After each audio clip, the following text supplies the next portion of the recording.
Let's talk more about the markets and the economy. New GDP data due out 8:30 a.m. Eastern Time. Next guest says the big surprises this year could be better growth numbers and cyclicals taking a leadership position. Here with us is Savita Subramanian, head of U.S. equity and quantitative strategy at BofA Securities. Savita, always good to see you. Hi, great to be here. So, discretionary? Yeah. Retail? Yep. Travel? What else? Yeah, travel, I think maybe a little less so. But I mean, my sense is that the world is not, and investors, professional investors are not prepared for a positive growth surprise. They're prepared for almost every other tail event or tail risk. Like when in meetings I hear talk about the most dire scenarios, U.S. debt defaulting again, the civil war in the U.S., but nobody is talking about the fact that we keep revising GDP higher and earnings are still surprising.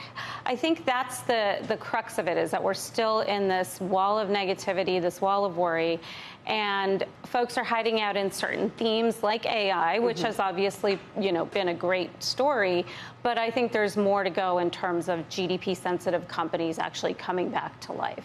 Yeah, we have seen little glimmers of hope within retail, despite some of the commentary. I mean, if you listen to the Lowe's earnings call, they were very cautious in terms of the state of the consumer, saying DIY will remain under pressure, et cetera, et cetera.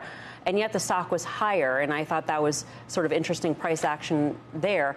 And we're also seeing sort of signs of life in biotech recently. Where's the money coming? Is the money coming out of Mag 7? Are we finally willing to say, you know what, we're going to look for quote unquote value pockets in the market? Yeah, I think it's coming out of tech. It's coming out of TMT in general, but I think it's also coming out of more defensive areas of the market. I mean, what's interesting is if you look at the average portfolio manager or the average mutual fund, their beta relative to the market is the lowest we've seen since 2008.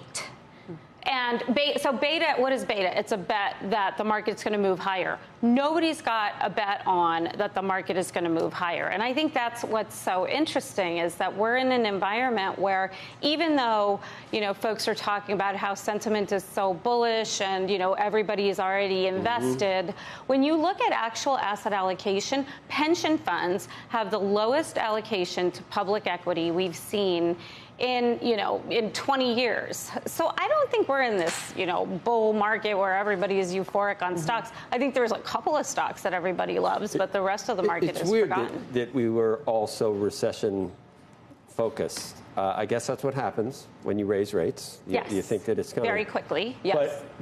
And now we're surprised that the United States is such a great economy. We should always have the best economy. We should. We should. Now, my question now is that, do you think any of what we're seeing is related to either the infrastructure spending? Are we doing much of that yet? Have we really deployed it? There was the CHIPS Act. There was the IRA. There were all these things that we did. Right. Is this a result of those?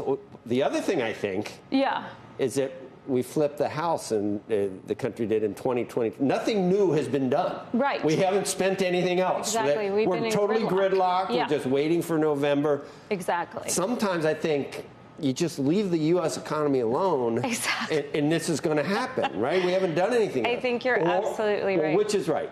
Are we benefiting from the programs that we did? There's a bit of a boost. I mean, the fiscal impulse has contributed to GDP growth, but I don't know if it's contributed dramatically to earnings growth for the S&P. I think earnings growth for corporates has been driven by really effective cost management, by some efficiency gains that we're starting to see. Companies were spending on automation and efficiency since 2019. That was your productivity? That was our productivity thesis. Yes, thank you. And it's starting to play out in surprisingly stable margins. I mean, think about it. We've had 9% inflation over the last 2 years, but margins haven't really been rocked by that. So I think that's testament to corporates actually doing pretty well when you leave them alone and just let them figure out their business models. I'm trying to figure out how we're going to screw this up. I guess the election could screw it up. The election is a big wild card, but I think the positive is that both sides of the aisle are pro-economic growth. They're pro-manufacturing in the U.S., and I think that's actually very bullish for cyclicals. So, which cyclicals are going to benefit under a Republican versus Democratic win, or, that's a different story, and that's starting to be expressed, I think, in the market. The one sector that I would stay away from on political risk, just for, the next few quarters, is healthcare. Healthcare is the most crowded sector in the S&P 500.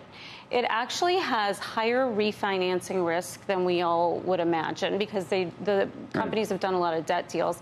And it's the most government-exposed sector in terms of fiscal spending. So if we do see fiscal austerity on the table, that's one area where we could and now see regulatory. There's a front page and regs today, the DOJ. We're going to talk to Scott Gottlieb about that too. If you do want to do some things to sort of game the system, healthcare is a damn good place to be. You know what I mean? I mean, you can have, own a doctor's group here, and they're self-referring to their imaging center over here. I mean, if you don't watch them like a hawk, and you wonder why a lot of our inflation over the years has been healthcare, the aging of the population too. Yeah. I mean, I guess I just wanted to make it's ripe for some margin compression, probably. It is. It certainly is. It's been it's had a great ride. I think the one bear case that I hear a lot that I want to try to debunk is just the idea that the market is too expensive. And folks will take today's S&P and compare it to 10 years ago, 20 years ago, 30 years ago, 40 years ago. I don't think that makes sense because the market today is such a different animal.